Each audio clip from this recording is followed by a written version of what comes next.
بسم الله والصلاة والسلام على نبينا محمد وعلى آله وصحبه أجمعين أما بعد. طيب.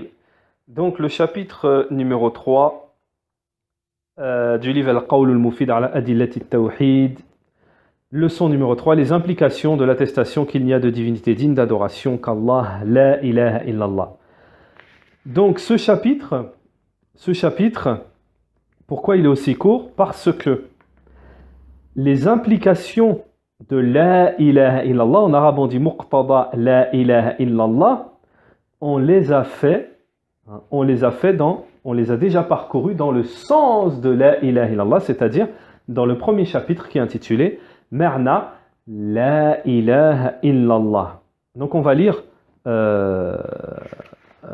le matn, c'est-à-dire la parole de Cheikh rahimahullah. Leçon numéro 3, les implications de l'attestation qu'il n'y a de divinité digne d'adoration qu'Allah, la ilaha illallah.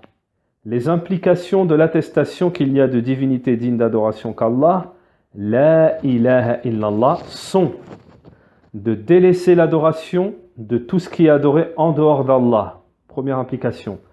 C'est ce qu'indique la négation. La ilaha, la ilaha, ça veut dire on renie, on délaisse tout ce qui est adoré en dehors d'Allah subhanahu wa ta'ala.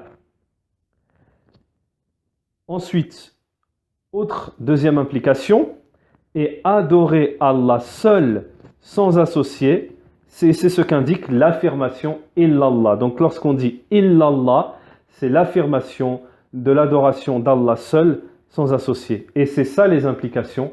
Al-Muqtada, la ilaha illallah. Wa qada, donc la parole d'Allah subhanahu wa ta'ala, wa qada rabbuka alla ta'budu illa iyyah, et ton Seigneur a décrété de n'adorer que lui.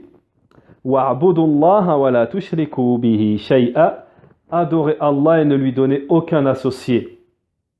Tayyib. Donc ça, ce sont les implications. On les a parcourues à plusieurs reprises. Elles sont comprises dans le sens de la ilaha illallah. On les a parcourues. Mais on va quand même faire une ziyada, c'est-à-dire ajouter une petite explication rapide en ce qui concerne ce chapitre. Alors, les implications de la ilaha illallah. Cheikh Al-Fawzan, hafizahullah, nous dit en ce qui concerne les implications de la ilaha illallah, c'est de délaisser l'adoration de tout autre qu'Allah, subhanahu wa ta'ala. Min jami' al-ma'boudat, c'est-à-dire tous ceux qui sont considérés comme adorés, toutes les adorations autres qu'Allah, et tous les adorés autres qu'Allah, on délaisse. Al-madlul alayhi bin nafi, et ce qui est compris dans ces implications de la ilaha illallah, comme on vient de le dire, c'est une négation et une affirmation, c'est-à-dire ce qui indique le sens de la ilaha illallah. Le sens de la ilaha illallah est indiqué par une négation et une affirmation. Wa ibadatullah wahdahu la sharika la, et bien sûr l'affirmation de l'adoration d'Allah seul, sans associé. Donc on a déjà expliqué que le fait de dire l'adoration d'Allah, ce n'est pas suffisant. Adorer Allah, ce n'est pas suffisant. Il y a des associateurs, ils adorent Allah. Ils adorent, ils ont adoré et ils adoreront Allah, des associateurs. Mais les ulama nous disent on doit toujours mettre une confirmation sur la confirmation. C'est-à-dire, on doit rajouter seul sans associer. Seul sans associer. Puisque lorsqu'on dit adorer l'adoration d'Allah, ça ne veut pas dire forcément le tawhid. Le tawhid, c'est lorsqu'on dit seul sans associer, c'est-à-dire que l'on voue exclusivement cette adoration à Allah. Donc le sens de la ilaha illallah nous dit une affirmation. Lorsqu'on dit illallah, cela nous indique une affirmation.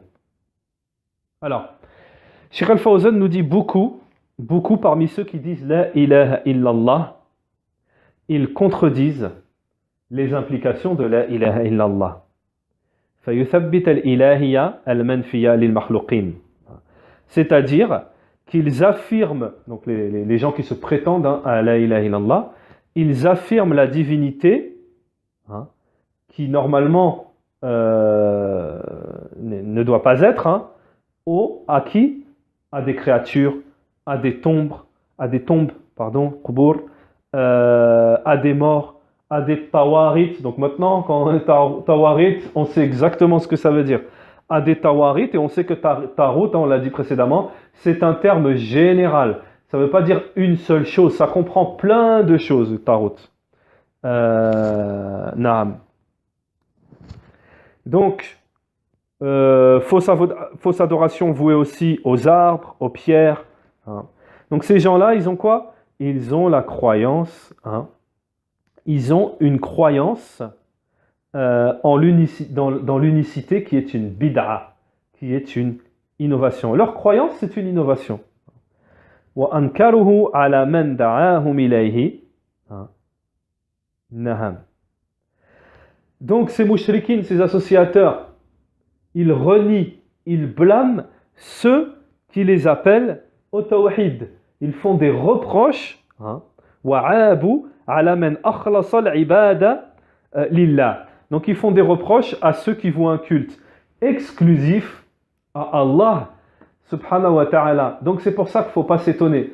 Donc moins on a de science, plus on va s'étonner, on va se poser des questions, on peut même tomber dans les ambiguïtés, et plus on a de connaissances et on maîtrise le sujet, on va se dire, mais c'est normal qu'on nous taxe de wahhabi toute la journée. Qu'on nous taxe de wahhabi, de gens, des radicalistes, de machins, etc. C'est normal, puisque ces gens-là n'ont pas compris le message des prophètes, le tawhid, hein, le tawhid pur, comment il est venu, hein, et pourquoi il est venu. Donc, ittiba'an li shaytan, hein, comme en ayant suivi le shaytan, ils sont tombés dans des ambiguïtés, dans du polythéisme, dans des innovations, dans tout ce qui est interdit, et après ils viennent faire des reproches à ceux justement qui sont dans le haqq, c'est-à-dire qui ont compris et qui pratiquent et qui croient en la ilaha illallah. Taïb. Donc là on a terminé pour ce chapitre, le chapitre numéro 3, que sont les implications de la ilaha illallah. Taïb. Ensuite nous avons le chapitre, la leçon numéro 4, le sens de l'attestation que Mohammed alayhi salatu wassalam est le messager d'Allah subhanahu wa ta'ala. Alors nous allons lire le matn. Son sens est nul n'est digne d'être suivi en dehors du messager d'Allah alayhi salatu wassalam. Et toute personne suivie sans preuve en dehors du messager d'Allah alayhi salatu wassalam est alors suivi en vain. Allah Ta'ala dit dans le Coran ittabi'u ma unzila ilaykum min rabbikum wa la tattabi'u min dunihi awliya'a qalilan ma tadhakkarun. Suivez ce qui vous a été révélé venant de votre Seigneur et ne suivez pas d'autres alliés que lui, mais vous vous souvenez peu. Encore la parole d'Allah subhanahu wa ta'ala. فَلَا وَرَبِّكَ لَا يُؤْمِنُونَ حَتَّى يُحَكِّمُوكَ فِيمَا شَجَرَ بَيْنَهُمْ ثُمَّ لَا يَجِدُوا فِي أَنفُسِهِمْ حَرَجًا مِمَّا قَضَيْتَ وَيُسَلِّمُوا تَسْلِيمًا. Non, par ton Seigneur, ils ne seront pas croyants aussi longtemps qu'ils ne t'auront demandé de juger de leurs disputes et qu'ils n'auront éprouvé nulle angoisse pour ce que tu auras décidé et qu'ils se soumettent complètement à ta sentence. Qala ta'ala wa ma kana li mu'minin wa la mu'minatin idha qadha Allahu wa rasuluhu amran an yakuna lahumul khiyaratu min amrihim. طيب. وَمَنْ يَعْصِ اللَّهَ وَرَسُولَهُ فَقَدْ ضَلَّ ضَلَالًا مُبِينًا. Il n'appartient pas à un croyant ou une croyante, une fois qu'Allah et son messager ont décidé d'une chose, d'avoir encore le choix dans leur façon d'agir. Et quiconque désobéit à Allah et son messager s'est égaré certes d'un égarement évident. Alors, l'explication.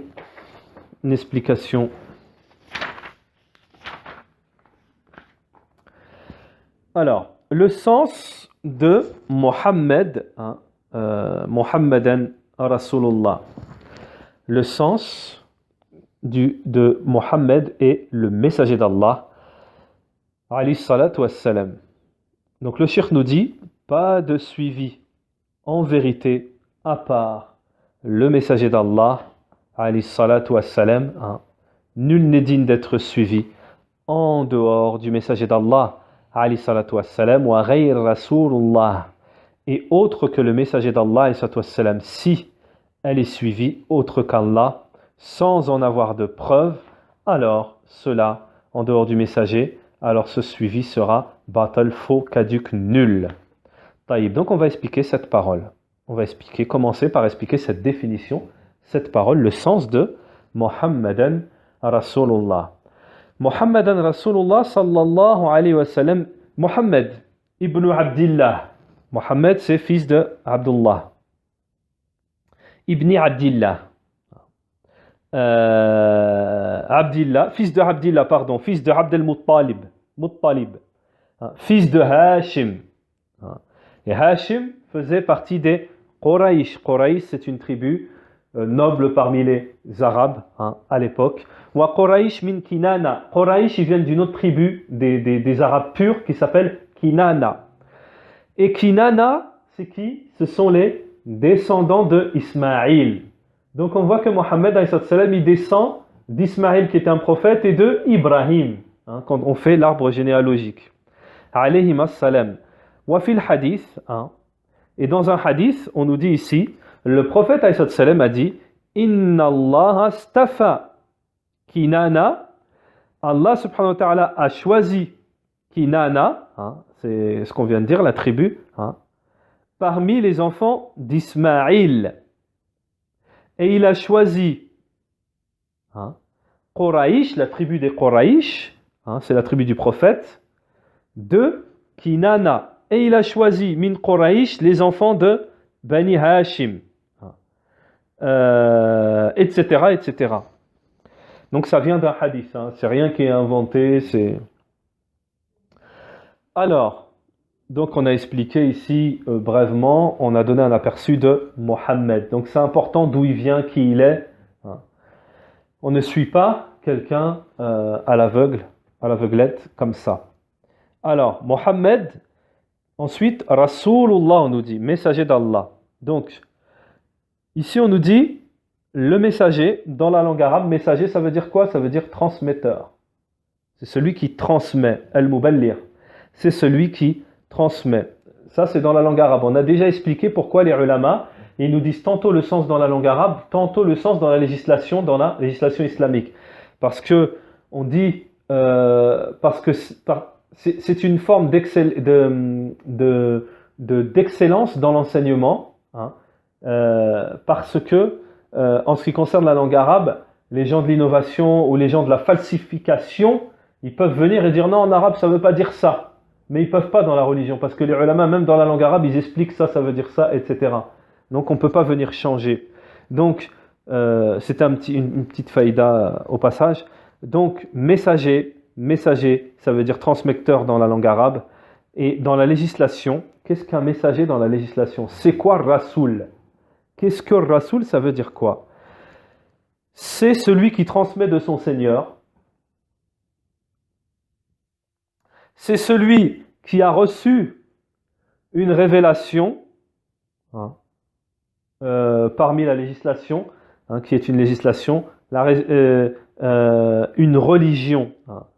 Ma uhiya ilayhi min shara'i', c'est celui qui a reçu comme révélation une législation, une religion.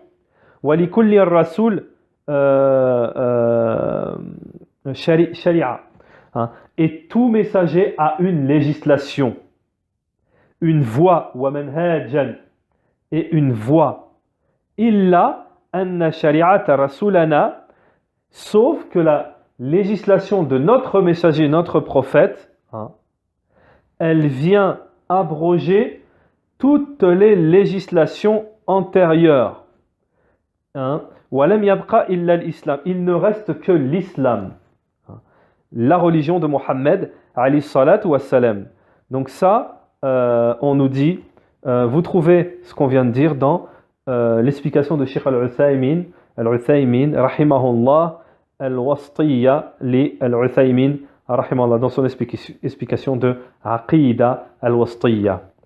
Ar-Rasoul huwa al-mab'uth ila qawm al-kuffar ghaliban.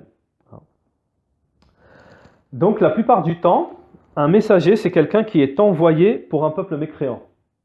Pour un peuple mécréant. La plupart du temps, lorsqu'on envoie un messager, c'est pour un peuple mécréant. وَالنَّبِي صلى الله عليه وسلم هو المبعوث إلى قوم مؤمنين. Mais le messager d'Allah, alayhi salatu wassalam, lui, Ar-Rasoul, il a été envoyé pour un peuple croyant. طيب, alors, Ar-Rasoul هو المبعوث إلى قوم كفار غالبا. وَالنَّبِي هو المبعوث. Ah, pardon. Mais, alors, je recommence. Un messager, c'est quelqu'un qu'on envoie en général pour un peuple mécréant. D'accord, ça, il n'y a pas de rectification. Et ensuite, on nous dit, mais le prophète, parce qu'il y a une différence entre messager et prophète. Oui. Là, on nous dit, mais le prophète, c'est quelqu'un qui est envoyé pour un peuple croyant. Messager, c'est pour des kuffars. Prophète, c'est pour des croyants. Taïb. Donc ici, c'est pas mentionné, mais on peut rajouter un petit peu. Les savants, ils nous disent, le messager, c'est celui qui reçoit une législation, un livre et à qui il est obligé de transmettre. Le prophète, il reçoit une législation, pas toujours un livre, c'est pas obligé, et il n'est pas obligé de transmettre. Ou alors, même ils disent des fois le prophète, il reprend, il reconfirme la législation qui était précédente. Tandis que le messager, lui, revient avec une nouvelle, comme Isa, Moussa, Mohammed, alayhi salam. Donc, on continue là, et ça de toute façon, ça sera bien détaillé dans Thalathat al-Usul, il y a un détail sur ça. Ensuite, toujours dans la définition ici, lorsqu'on nous dit « et pas de suivi », on nous a dit « nul n'est digne d'être suivi en dehors du messager d'Allah, alayhi salatu wassalam ». Alors, qu'est-ce que ça veut dire « nul n'est digne d'être suivi » On nous dit « parce qu'Allah subhanahu wa ta'ala a ordonné de le suivre ». Le messager d'Allah, alayhi salatu wassalam, Allah subhanahu wa ta'ala nous a ordonné de suivre le messager d'Allah, alayhi salatu wassalam. Les dalils ne manquent pas, min al-Qur'an, etc. Et Allah subhanahu wa ta'ala a menacé, il a menacé celui qui dévie du chemin du prophète, du suivi du prophète, alayhi salatu wassalam. Il l'a menacé de quoi? Bil azab, wal nar, wal halak, wal fitna. Du châtiment, de l'enfer, de la perdition et le trouble, les épreuves, etc. Alors, وَقَيَّدَ الْإِتِّبَاعِ بِقَوْلِهِ بِحَقٍّ. Alors ici, dans cette parole de l'auteur, Cheikh Mohammed ibn Abdel Wahhab, lorsqu'il nous dit « et pas, nul n'est digne d'être suivi en vérité », d'être suivi en dehors du messager d'Allah, il nous dit cela, il y a une restriction,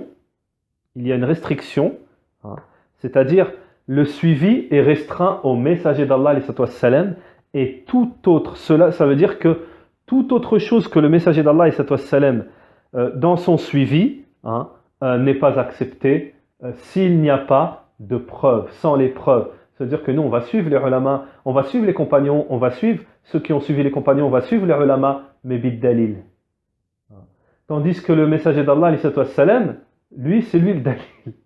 Lui, il est une preuve qui marche. Comme il disait les compagnons, le prophète, c'est un Coran qui marche. طيب. Alors,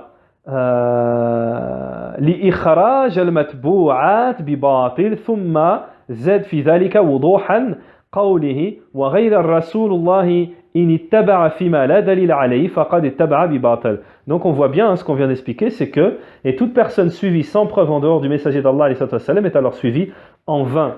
Alors les paroles, je vais rajouter quelques paroles de savants sur ça qui sont connues, c'est que même les savants eux-mêmes ils disent, si ma parole est contredit Kitab wa Sunna, l'imam Malik il a dit, si il y a une parole, un hadith, une parole du prophète qui vient contredire tout ce que j'ai dit, prenez ma parole et jetez-la dans le mur.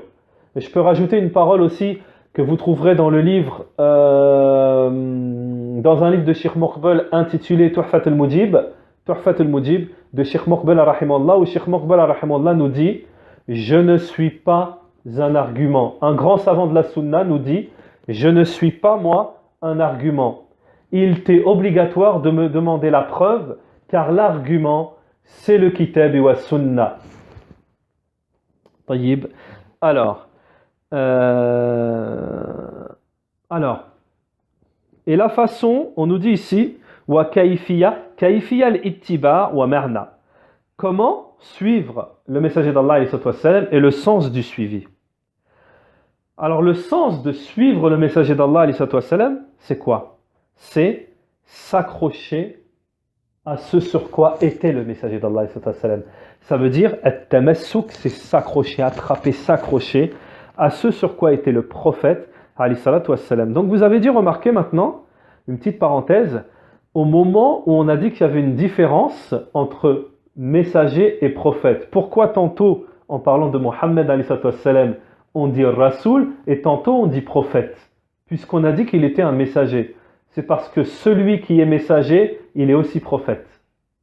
Mais celui qui est prophète, il n'est pas messager forcément.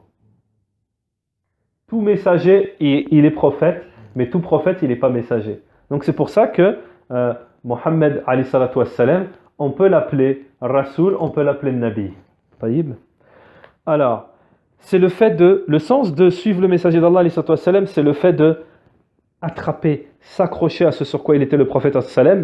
Attention, dans ses paroles, dans ses actions et dans ce qu'il a délaissé. Attention, c'est ça la sunna. C'est quoi la sunna? C'est ce qu'il a dit, ce qu'il a fait, ce qu'il a délaissé. Qu'est-ce que ça veut dire délaisser?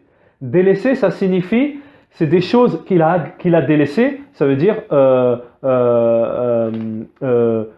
il y a des choses qu'il a agréées le prophète, par exemple, les compagnons sont venus voir, ils ont fait des choses, le prophète il était là, il était présent, il n'a rien dit.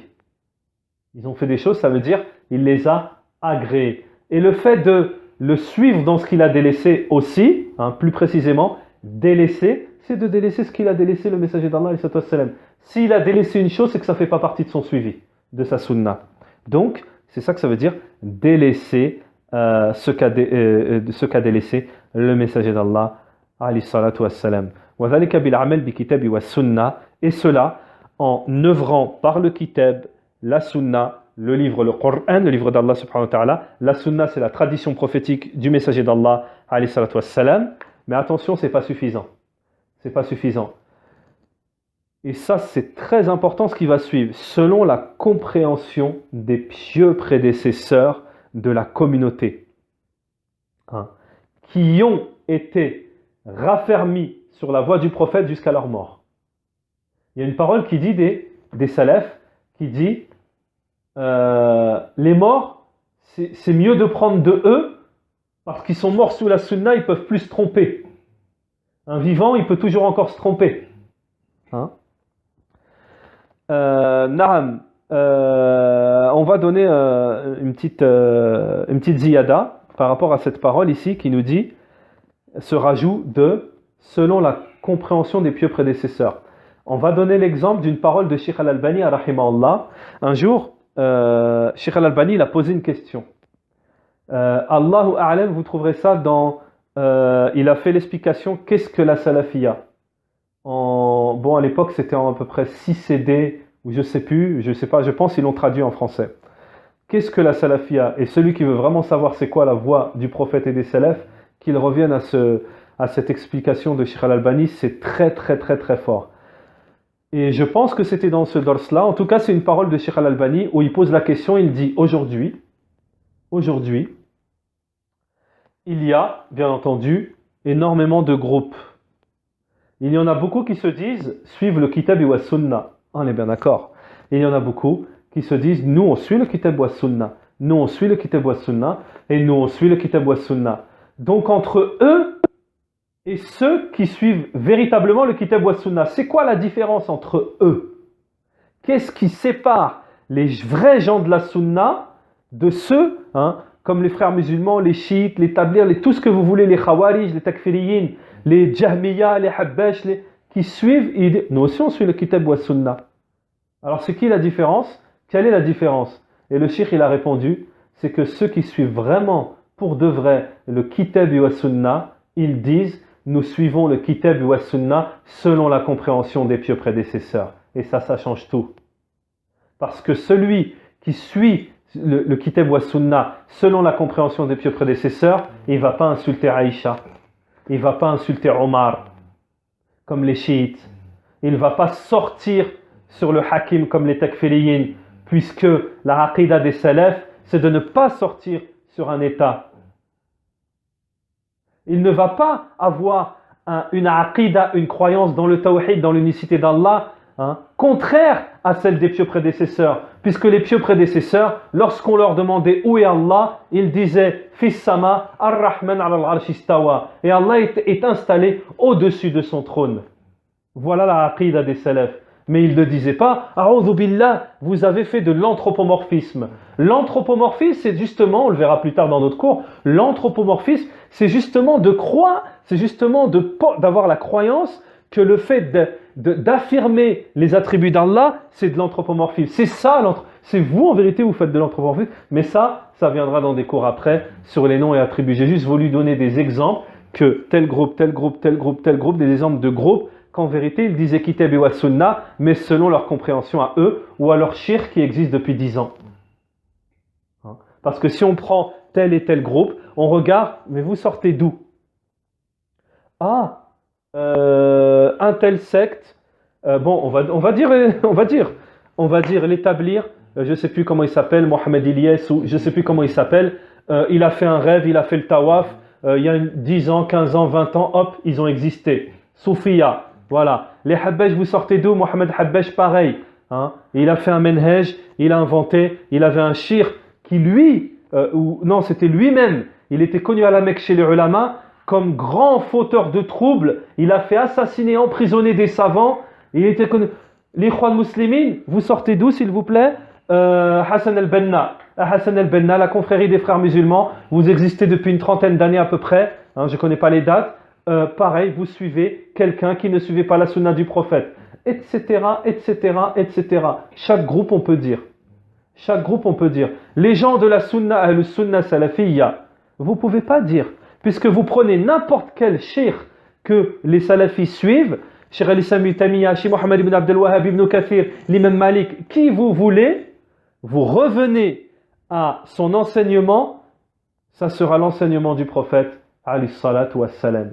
Donc c'est ça la différence. Selon les pieux prédécesseurs, ça change tout, c'est un facteur très important. Les Shia, vous voulez qu'on dise les chiites, donc ils sortent d'un juif qui a fait semblant de se convertir, Abdullah ibn Sabah, qui est très connu, qui a fait semblant de se convertir, qui est rentré, qui a mis son venin, ses ambiguïtés, et ensuite il est parti, il s'est sauvé.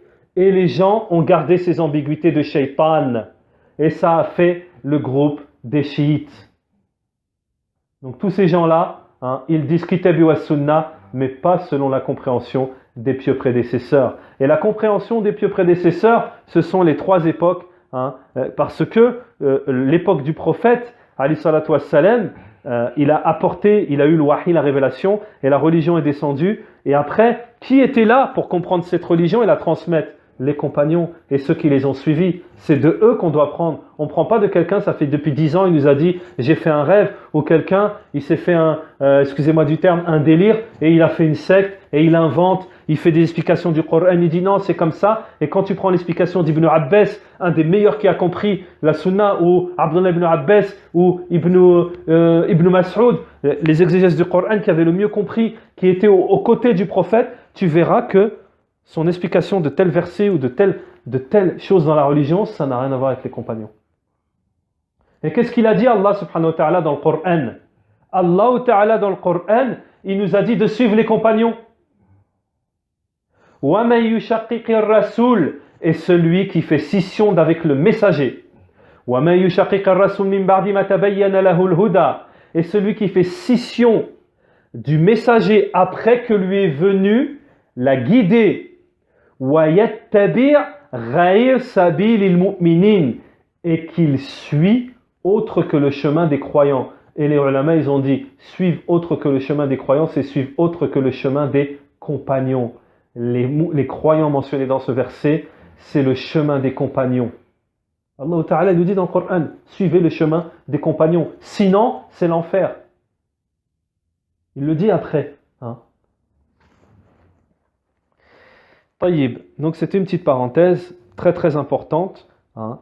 Vous remarquerez ici que les savants, on a expliqué plusieurs fois, plusieurs reprises, que la parole des gens de la Sunna, des fois c'est un mot, deux mots.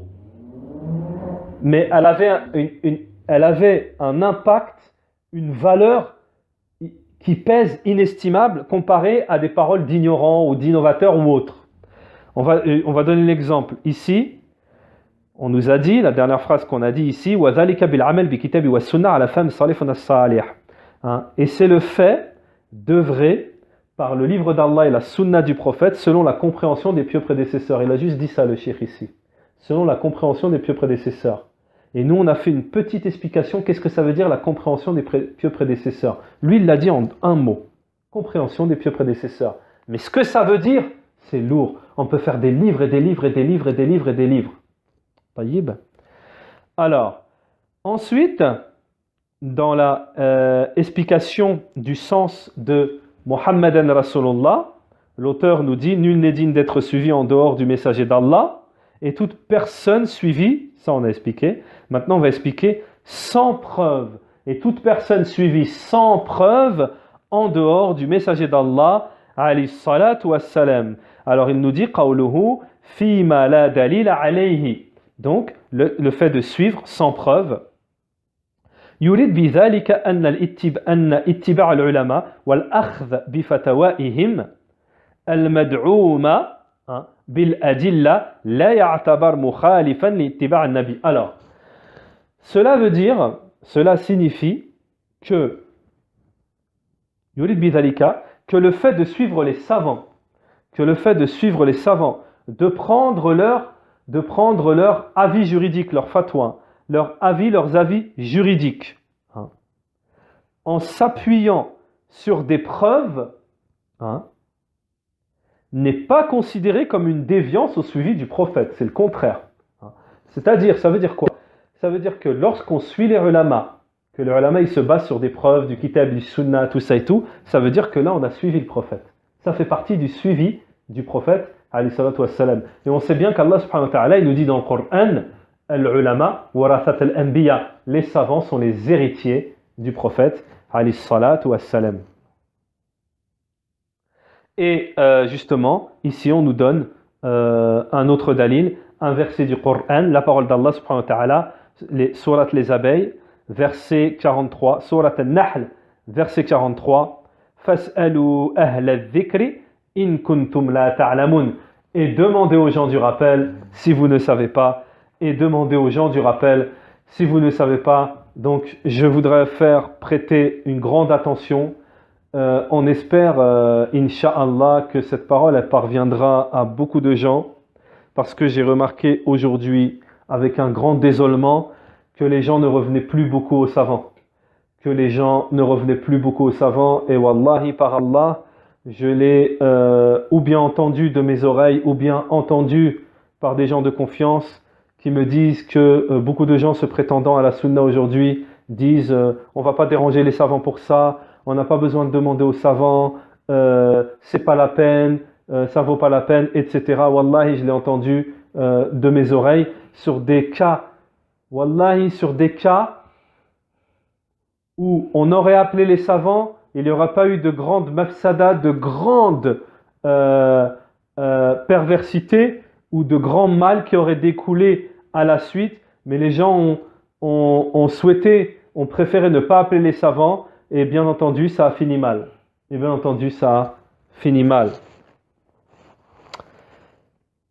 فهو من المأمور به فلذلك قيد الذم بمن اتبع بلا الدليل. Donc ceci est une obligation, hein, on a ordre d'Allah subhanahu wa ta'ala de suivre avec l'épreuve. Alors en gros, les gens quand ils appellent un savant, peut-être ils ne savent pas tout ça et tout, mais ils ont le droit, et ça fait partie de leur droit, de demander le dalil, la preuve. Donc, fahuwa min al-ma'mour, il est obligatoire, hein, Allah nous a ordonné de prendre l'épreuve. C'est pour cela qu'il y a un blâme. Ici, on voit bien que l'auteur, lorsqu'il mentionne, et celui qui suit une personne sans preuve, on nous dit ici, cela sera caduc, faux, nul. Donc ici, justement, on nous confirme que celui qui suit sans l'épreuve, alors cela est blâmable. Alors ici, on nous dit, comme le suivi des soufis, comme le suivi des chiites, comme le suivi des rawafid, qui est une branche des chiites, rafida, une branche virulente, comme les hizbiyin, la hizbiya, pareil, une autre secte, wasair al-munharifin, et tout le reste des sectes qui ont dévié qui ont dévié de l'accroche, le fait de s'accrocher à la sunna, la tradition prophétique. Et ceux qui sont le plus proches, et ceux qui sont les vrais gens qui ont suivi le messager d'Allah, ce sont les gens de la sunna, ceux qui suivent la sunna du prophète, et ceux qui suivent wal jama'a, le groupe, le consensus. Et il n'y a personne qui suit vraiment, véritablement la vérité à part eux. Et le reste des gens de l'innovation ne sont pas dans le suivi du messager d'Allah. Donc ici on va citer une parole pour conclure. On va citer une parole d'Ibn Taymiyyah rahimahullah. Ibn Taymiyyah rahimahullah nous a dit: كلما كان الرجل اتباع للرسول عليه الصلاة والسلام كلما كان أكمل توحيدا. Toutefois que la personne, l'homme, suivra le messager d'Allah alayhi salatu wassalam, il se complétera dans le tawhid. Il deviendra plus complet dans le tawhid, dans l'unicité d'Allah alayhi salatu wassalam. Donc Inch'Allah, aujourd'hui on va clôturer ici. Ce n'est pas terminé.